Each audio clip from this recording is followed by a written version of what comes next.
जय जगन्नाथ सांग माने आसतु आज पखाल खाइबा।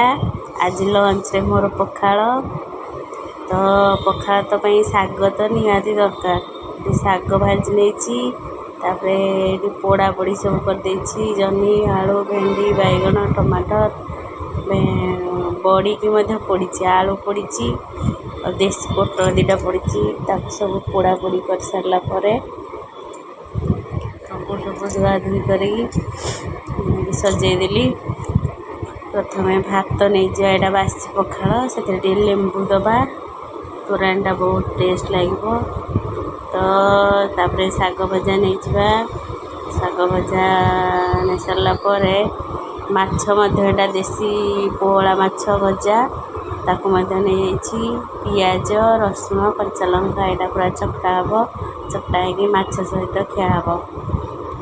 तापर पाग पानी ये सब चकटा हे आलू बैगन टमाटर सब धोईकी ये रखी रेडी कर पाग पानीटा कराब चकटा हे।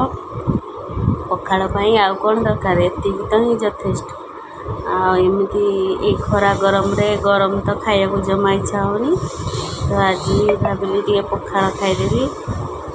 बहुत टेस्ट लगुला पखालटा।